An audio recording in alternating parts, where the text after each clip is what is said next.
Order. Questions to the Prime Minister. Wendy Morton. Number one, please. Thank you, Mr. Speaker. And I'm sure that the whole House will join me in expressing our condolences to the families and friends of the 7 people who lost their lives and those who were injured in the tragic tram incident in Croydon last Wednesday.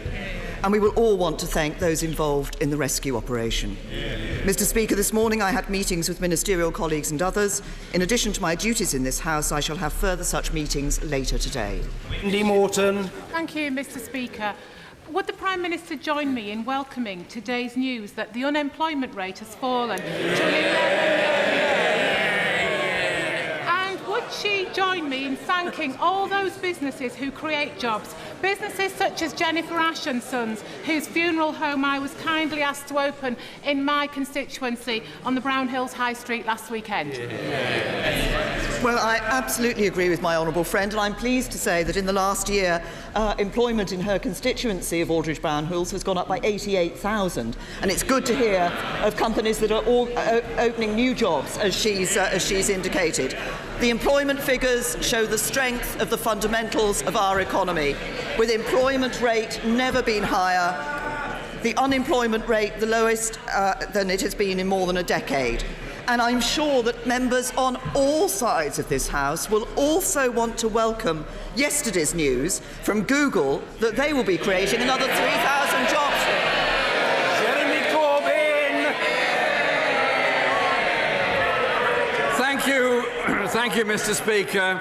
Could I concur with the remarks the Prime Minister just made about the disaster in Croydon last week? Our sympathies to all those who lost loved ones and our solidarity with the emergency workers who've gone through such trauma in freeing people from the wreckage. Mr. Speaker, it appears from press reports that the Chagos Islanders who were expelled from their homes over 40 years ago are going to suffer another injustice today with their denial of their right of return. Yesterday, the Foreign Secretary told European media that Brexit would probably mean leaving the customs union. Can the Prime Minister confirm whether this is the case? I think the right honourable gentleman was trying to get 2 issues in there. Can I just say, on the issue of the Chagos Islanders, there will be a written ministerial statement that will be in the House later today, so everybody will be able to see the position that the government is taking on that particular issue. On the whole question of the customs union, of the trading relationships that we have with the European Union and with other parts of the world once we have left the European Union, we are preparing carefully for the formal negotiations. But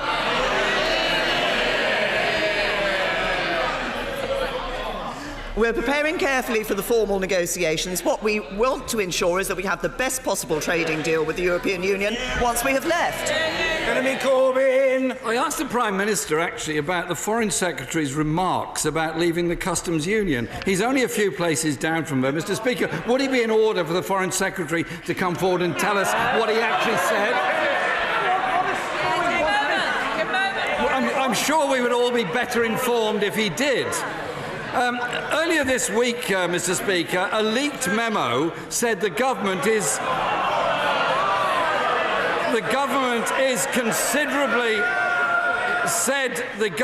considerably short of having a plan for Brexit. No common strategy has emerged, in part because of the divisions within the cabinet. If this memo is, as the Prime Minister's press department says, written by ill-informed consultants, could she put the government's plan and common strategy for Brexit before Parliament? Well, I have to say to the right honourable gentleman, yes, we do have a plan.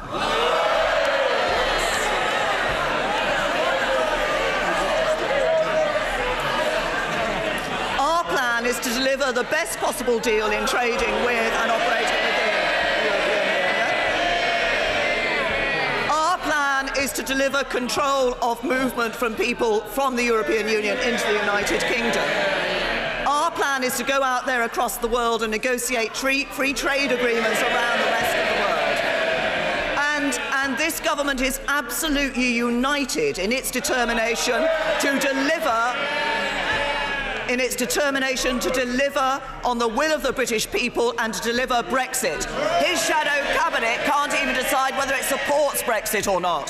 Jeremy Corbyn!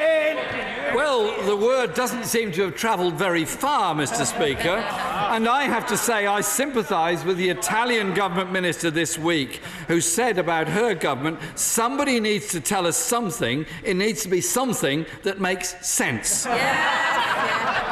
Isn't the truth that the government is making a total shambles of Brexit and nobody understands what her strategy actually is?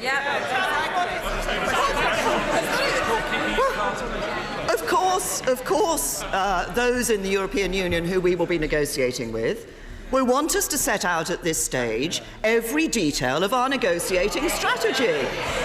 If we were to do that, it would be the best possible way of ensuring that we got the worst result for this country. That's why we won't do it. Jeremy Corbyn! Well, talking of worst results, Mr. Speaker, the Foreign Secretary has been very helpful on this week, because he informed the world that Brexit means Brexit. We didn't know that before. And that beyond that, we're going to make a titanic success of it.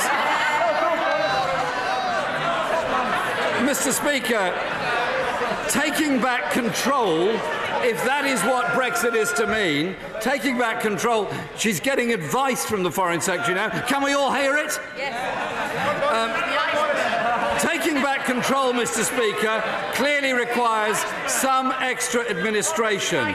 Deloitte obviously spoke and saying that one department estimates it needs a 40% increase in staff to cope with its Brexit projections, and overall expectations are of an increased headcount of between 10 and 30,000 civil servants. If that estimate is wrong, can the Prime Minister tell the House exactly how many extra civil servants will be required to conduct these negotiations? Her ministers need to know. They are desperate for an answer from her. Well, I repeat for the right honourable gentleman, we are doing the preparations necessary for the point at which we will start the complex formal negotiations with the European Union. What I have done is set up a department for exiting the European Union, and my right honourable friend, the Secretary of State, the member for Horton, Price and Howden, is doing an excellent job there in making those preparations. But I have to say to the right honourable gentleman, from the confusion that he's got on his benches in relation to this issue of Brexit, it's yet another example with Labour, where they talk, we act, they posture, we deliver. We're getting on with the job, he's not up to the job.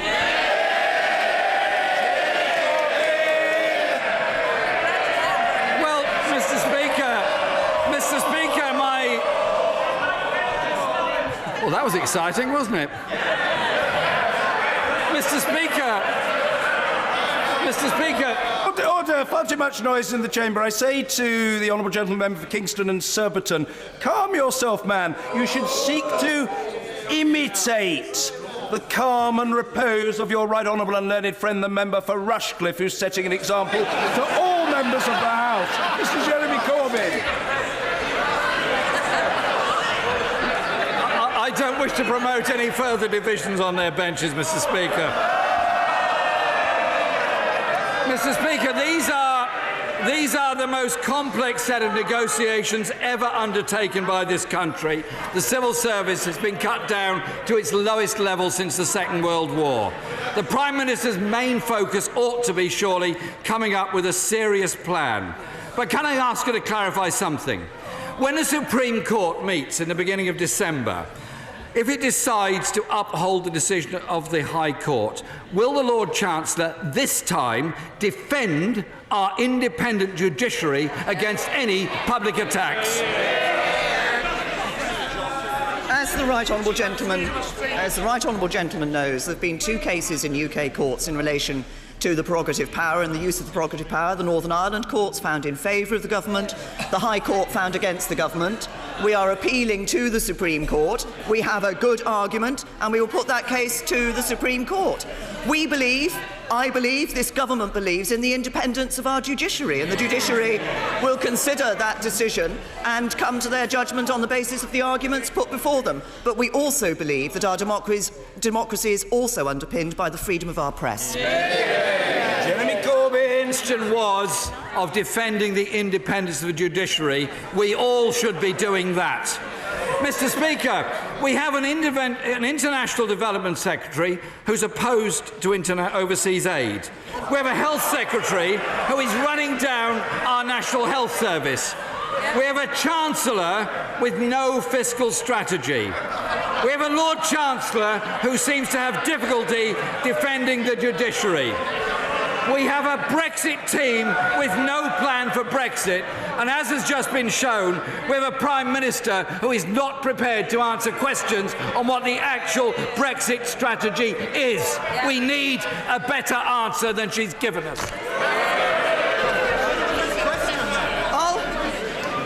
I'll tell the right honourable gentleman what we've got. We've got an International Development Secretary delivering on this government's commitment to spend 0.7% of GNI on international development.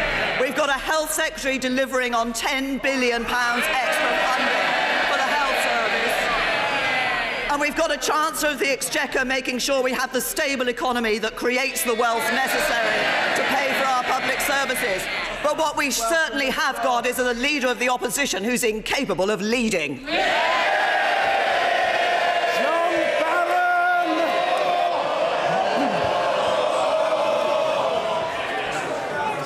The Prime Minister understands that we are a one-nation party or we are nothing, something our political opponents consistently underestimate to their cost. With the autumn statement next week, will she continue to pursue this agenda with all the resource and vigour she can muster? And that including increasing significantly further the personal allowance so the lower paid disproportionately benefit. Well, can I... It's always interesting to hear the thoughts of the Honourable Lady, the member for Slough, but they should not be articulated from a sedentary position, and they will have to wait for another occasion. We're grateful. The Prime Minister. Thank you, Mr. Speaker. Before I answer my honourable friend's question, may I wish his wife all the very best in the treatment that she is going through at the moment. The thoughts of the House are with her. And he's right. We actually have a manifesto commitment to increasing the personal allowance, and that means that what we've done already by increasing the personal allowance from the 6,475 in 2010-11 to 11,000 in 2016-17 and 11,500 next year. We've cut income tax for over 30 million people, and we have taken 4 million people out of paying income tax altogether. That's important. That has helped people at the lower end of the income scale. Angus Robertson. Mr. Speaker, we join the Prime Minister and the Leader of the Opposition in extending our condolences following the tragedy in Croydon and paying tribute to the emergency services. Mr. Speaker, the Institute for Government, which has close ties to the civil service, has published a report. It says that the UK government's approach towards Brexit is, and I quote, chaotic and dysfunctional, that Brexit poses an existential threat to operations in Whitehall departments, that the Prime Minister has a secretive approach towards Brexit, and that the present situation is unsustainable. Does the Prime Minister plan to carry on like this regardless? The right honourable gentleman will not be surprised when I tell him what the government is doing in relation to Brexit. As I said earlier, the most important thing for this government to do is actually calmly and carefully get on with the job of preparing for complex negotiations. And one of the most important things we can do is make sure that we're not giving a running commentary on those negotiations and on our stance, because that would be the best way to get the worst deal for this country. Angus Robertson. On the day that we hear that post-truth has become the international word of the year, we have a running commentary from the Foreign Secretary. He is prepared to tell the media in the Czech Republic that the United Kingdom is likely to leave the EU customs unit post-Brexit but still wants to trade freely afterwards. In response, his colleague from the Netherlands has said that that option doesn't exist and is impossible. Both of these things cannot be correct. So will the Prime Minister confirm today to the Parliament, to the country, whether the UK is likely to leave the EU customs union post-Brexit, yes or no? The right honourable gentleman doesn't actually seem to understand that the customs union is not just a binary decision. But let's set that to one side. Let's look at what we need to do, which is to get the best possible deal for access to, for trading with and operating within the single European market. And the right honourable gentleman stands up time and again in Prime Minister's question and says to me that he wants access to the single European market. I might remind him that it was only a couple of years ago that he wanted to take Scotland out of the single European market by making it independent.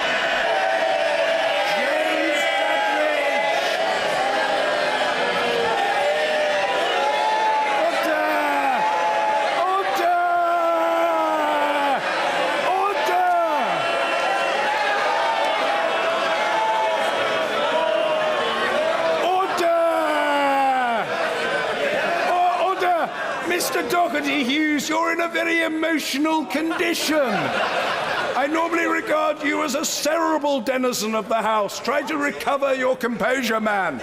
James Duddridge. Thank you, Mr. Speaker.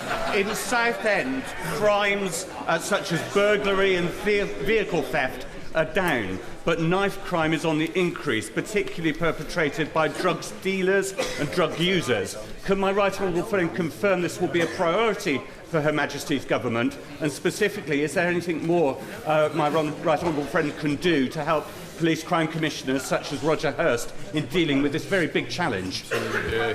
Well, I thank my honourable friend for raising an issue that is very important for everybody in this House. Certainly the government will do all it can to support police and crime commissioners like Roger Hurst, who's already doing an excellent job in Essex. We have seen overall knife crime figures falling since 2009, but I recognise the concerns my honourable friend has shown. That's why the Home Office has been supporting police forces such as Essex in conducting weeks of action against knives under Operation Sceptre, and we've legislated to ban dangerous knives, including the zombie knives. We're putting tough sentences in place and we're making sure that offenders are punished. We should send a very clear message. We will not tolerate knife crime in this country. Lee Shepherd. Mr. Speaker, many people in this country visit the United States every year to study, on business, or simply to enjoy one of the greatest countries on earth. Can I ask her what action she would take if the new President-elect carries through on his campaign promise to discriminate against our citizens on the basis of their religion? And will she give a commitment that the special relationship that she believes her government has with the US presidency will be conducted on the basis of respect for the dignity of all of our citizens, irrespective of their race or religion? Yes, I'm happy to say to the honourable gentleman that the special relationship we have with the United States is very important, I think, for both the United States and the United Kingdom. We will be continuing to build on that special relationship. That was very clear from the conversation I had with President-elect Trump shortly after his election as President-elect. But we, of course, want to ensure the dignity of our citizens. It is up to the United States what rules they put into place in terms of entry across their borders, but we will be ensuring that that special relationship continues, and continues in the interests of both the UK and the US. Andrea Jenkins. Thank you, Mr. Speaker. On Tuesday of last week, I attended an Infection Prevention and Control Summit. The summit highlighted the great work done by the Department of Health, the NHS and other organisations to dramatically decrease MRSA infection rates. Yet it also raised the growing threat of E. coli and sepsis. Will my right honourable friend join me in commending events such as these and outline the government's strategy to combating superbugs? Well, I will absolutely join my honourable friend in commending events such as that. and she's raised a very important issue. And it's right, the DOH, the Public Health England and NHS are doing vital work to decrease infection rates.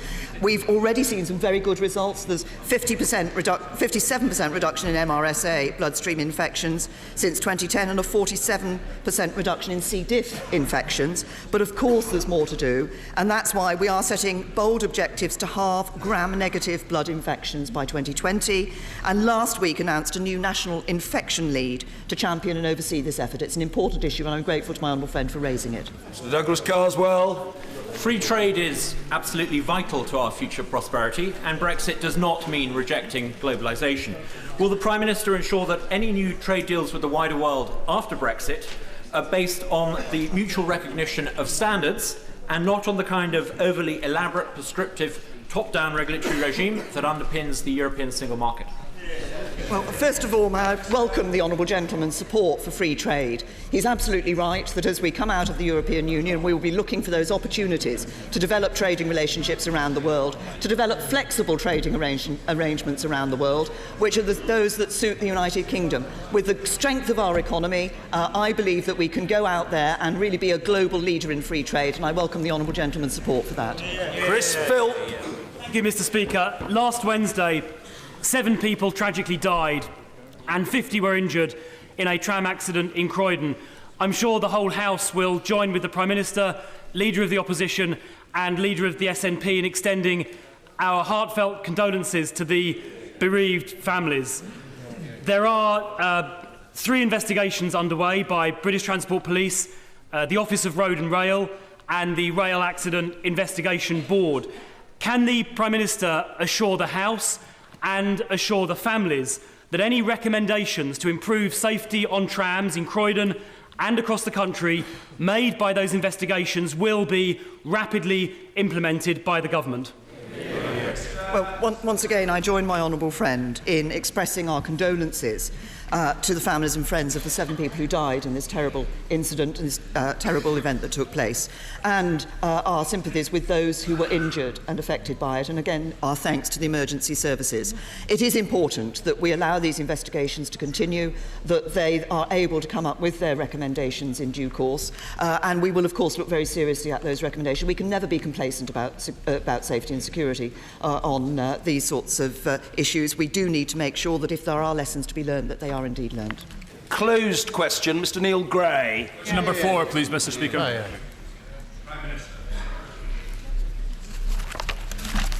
Sorry, Mr. I will get. The government is committed to protecting the most vulnerable in society, including disabled people and those with health conditions. And when it comes to people currently receiving employment and support allowance, they will continue to receive the same level of financial support. We are ensuring that the support that is available is being concentrated on those who are most in need. We're also ensuring that support is available, not just in benefits, but in a wider package, to be able to help those who could be able to get into the workplace to reach that point where they are able to get into the workplace. Neil Gray. Mr. Speaker, this week the Prime Minister said there is change in the air, and when people demand change, it is the job of politicians to respond. So how will she respond to the 70 disability organisations who want these cuts stopped, or to the people on her side who have supported my cross-party motion for debate tomorrow, which calls for these cuts to be halted? Surely she must respond accordingly. As I've said, what we are doing is focusing support on those most in need. For those in the support group of ESA, their support has gone up. We are giving extra support to those who are in the work-related group who could at some stage get into the workplace, to help them to get into the workplace. But it's also important not just to see this as an issue of benefits, it's about the whole package that's available, including the personal independence payments that provide for the living costs of disability. But I would just perhaps gently remind the honourable gentleman that if he's concerned about the levels of payment in Scotland, then he might wish to talk to the Scottish Government about the new powers that they have,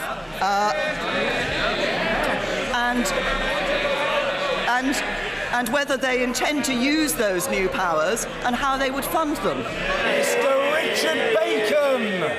Mr. Speaker, following the election of Mr. Trump, and given the very welcome progress made in our society, both by women and those from ethnic minorities, What message of reassurance does the Prime Minister have for fat, middle-aged white men who may feel that we have been left behind?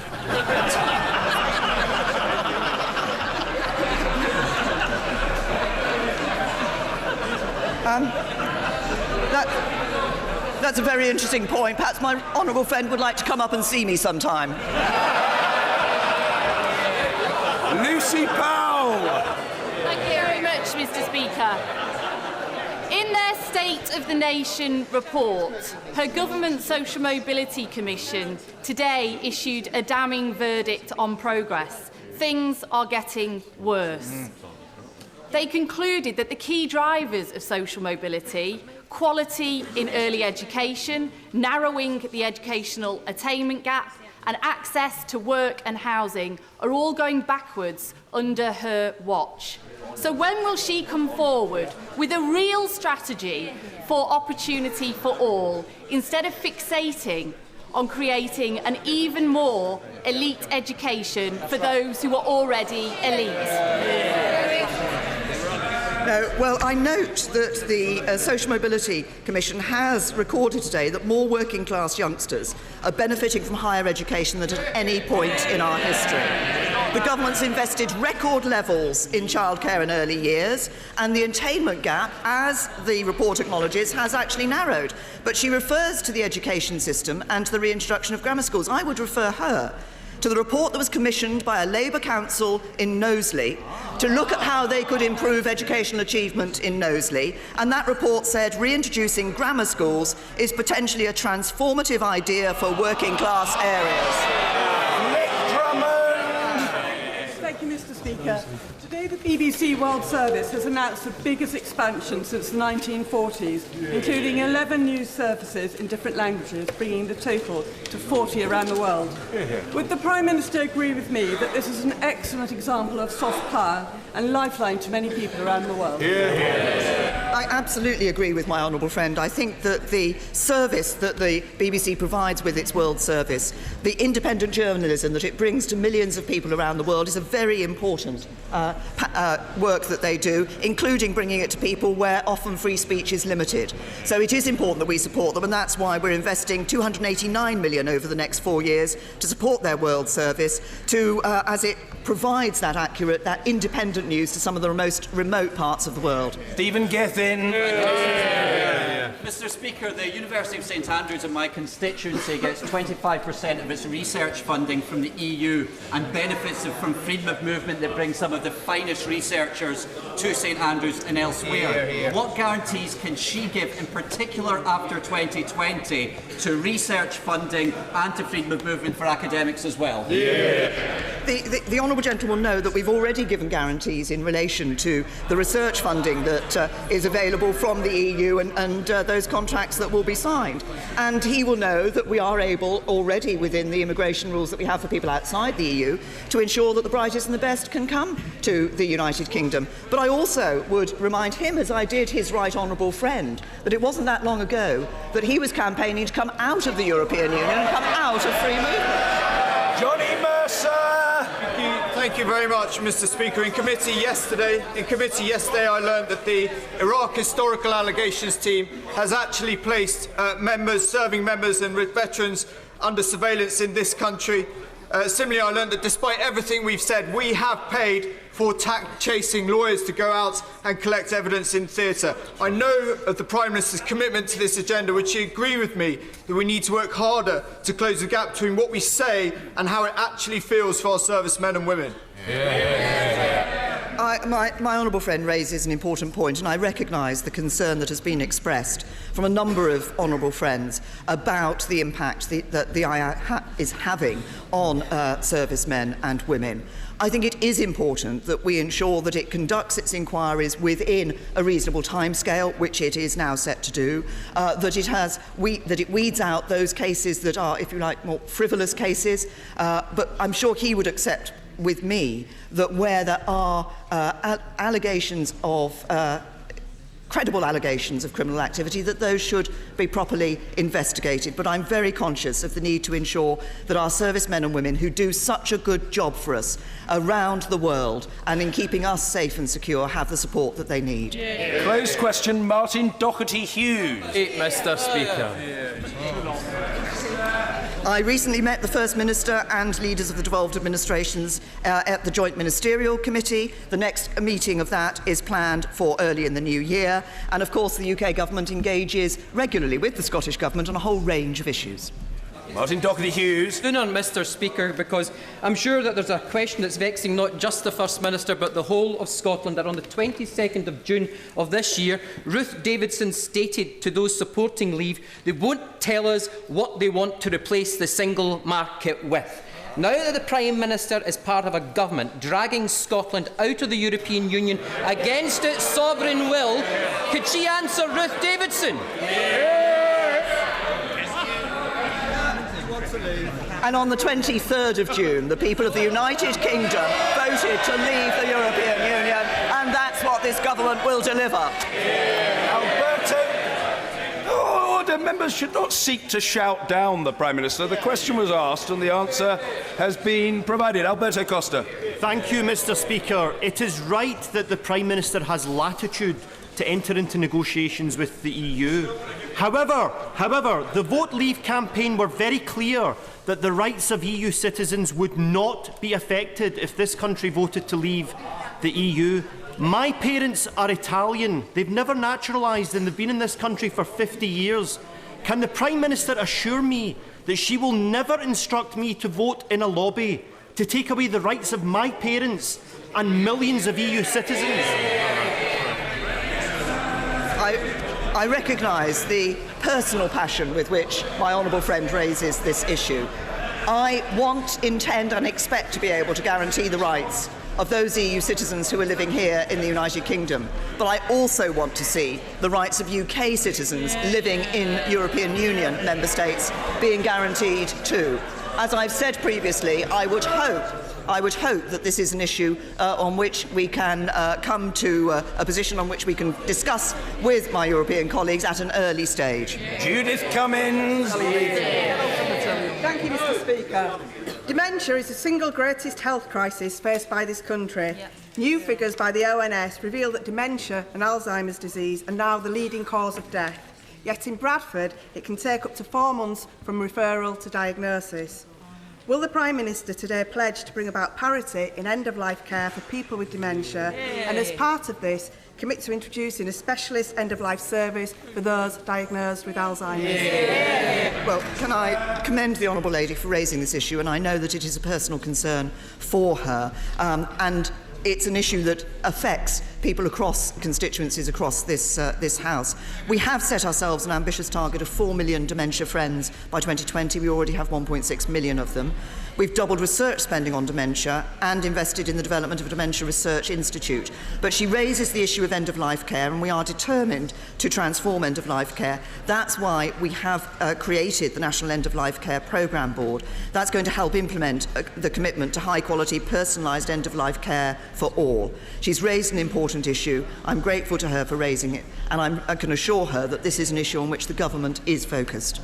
Dr. Julian Lewis. At the same time as the government is rightly restoring hundreds of millions of pounds of funding to the BBC World Service, there are no current plans to restore the very modest £20 million a year it costs to run BBC monitoring.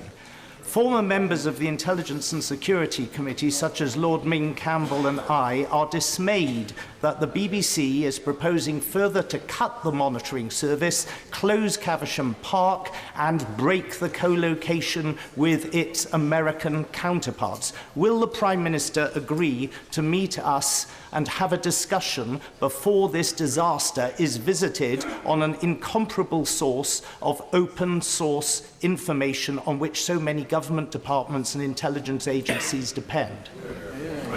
my honourable friend does raise an important issue. Of course, the staffing and provision for the monitoring service is a matter for the BBC, but we are very clear of the importance of the service that this provides. And it provides high-quality reporting for the Foreign Office, for the Ministry of Defence and other parts of government, and, of course, for the BBC itself. What I can tell my honourable friend is that as part of the BBC Charter renewal process, we're actually talking with the BBC about a new agreement in relation to the BBC monitoring role that we believe will result in an improved service for government, not a reduced one. Lisa Nandy. She doesn't seem to have very much control over world events, but she should at least be able to get a grip on the child abuse inquiry that she set up. In 2 years, it's lost not only 3 chairs, but now 8 senior lawyers, the latest citing further concerns about competency and leadership. She will be surely as aware as I am that there are further serious allegations that have been made to the inquiry panel that have gone uninvestigated. So can she tell us whether she shares the full confidence in the inquiry that her Home Secretary expressed some moments ago, and if so, why? Well, I recognise the importance of this issue to the Honourable Lady. It's one on which she has campaigned, and she champions the cause of those who are. She champions the cause of the victims and survivors. And of course, like her, it is the victims and survivors that we must always keep at the forefront of our minds. That's why it's important that this inquiry is able to continue. And I agree, this point was made this morning by her right honourable friend, the new chairman of the Home Affairs Select Committee. We owe it to the survivors and victims for the inquiry to continue. And I have to say, having seen the work that Professor Alexis Jay has done in the Rotherham inquiry that she undertook, I have absolute confidence in her ability to undertake this inquiry. Sir Nigel-Evans. During the election in the United States, President-elect Trump stated that Britain shouldn't be at the back of any trade queue, but should be at the front of any trade queue. Now he is elected president.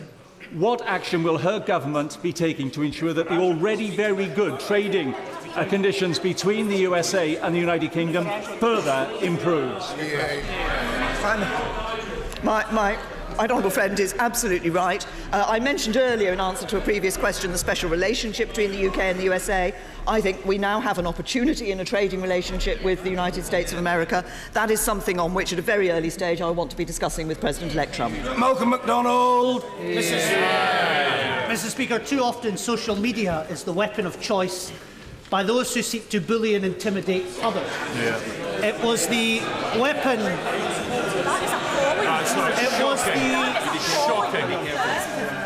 It was the weapon of choice used against my young constituent, Declan Duncan, when his bullies tried to literally run him out of his own hometown, making his life a misery. Will she agree to meet with Declan and I to discuss how companies like Facebook and Twitter can be held to account for their platforms being too easily used by those trying to harass and bully others? Well, the honourable member raises an important issue. Social media is overall a good that is used for good intents. It's even used by political parties sometimes for their campaigning and other ways. But I have to say to the honourable gentleman, and he raises an important point, which is it can also be abused and ill-used by people who wish to bully others. And there are members of this House who have suffered significantly as a result of bullying and trolling on social media. The Home Office is well appraised of this as an issue, has been over the years. I did when I was Home Secretary, talking to the companies about the responsibility that they have in relation to this. I think this is an issue that is best addressed by the terms and conditions of the companies themselves, and I'm sure the Home Secretary has listened very carefully to the point that he's raised. Mr. Philip Davis. Thank you, Mr. Speaker. In the teeth of opposition from the Conservative Party at the time, the last Labour government changed the law to make sure that all prisoners were released halfway through their sentence, irrespective of whether they'd misbehaved in prison or whether they still posed a threat to the public, something which must have contributed to the upsurge in violence in our prisons. Does the Prime Minister agree with the last Labour government that prisoners should be released halfway through the sentence, irrespective of how badly they behave or irrespective of what a threat they pose to the general public? Or does she agree with me that this is an outrage, flies in the face of public opinion and must be reversed?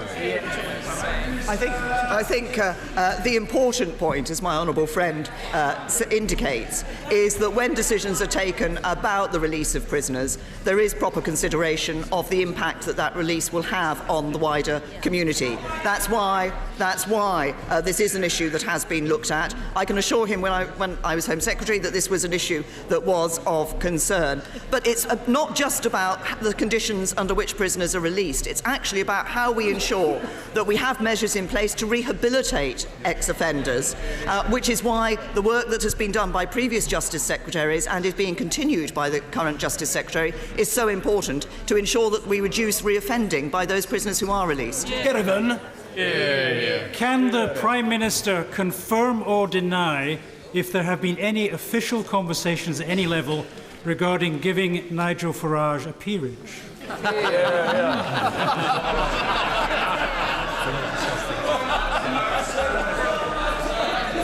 Well, all I can say to the honourable gentleman, I'm afraid, is that such matters are normally never discussed in public. Mr. Graham Evans! Mr. Speaker, will my right honourable friend, the Prime Minister, join me in welcoming the announcement of Phase 2 of High Speed 2 from Crewe to Manchester Airport into Manchester Piccadilly, bringing jobs and prosperity to Weaver Vale, to Cheshire, to the North West region, including North Wales, therefore closing the North-South divide. Well, I know my honourable friend has championed the cause of HS2 for a long time. I think it's absolutely right. I welcome the announcement, the government's announcement on this. It shows we're willing to take the big decisions that actually will help support communities and support our economy, and crucially, as he says, for HS2, support the economy in the part of the country that he represents. Albert Owen! Thank you very much, Mr. Speaker. The very special relationship between the UK and the Republic of Ireland has flourished over the years. A major part of that is the port of Holyhead in my constituency, and the reason for it has been free travel, and both have enjoyed that within the European Union that they both joined in 1973. Now the UK has voted to leave the European Union. Can the Prime Minister assure us that there will be no extra barriers in Welsh ports so that could threaten trade, threaten tourism, and threaten that very special relationship? The honourable gentleman refers to the free movement arrangements being in place since 1973. Of course, actually, the Common Travel Area was started 50 years earlier in 1923. So it is for some considerable time before we were in the European Union that Common Travel Area existed. But I will repeat what I've said in this House before when asked about this issue. We are working with the government of the Republic of Ireland, with the Northern Ireland Executive. We're very clear that we don't want to see a return to the borders of the past. We do want to ensure that we recognise the importance that those movements, both of trade and of people, are to both sides of that border. Order.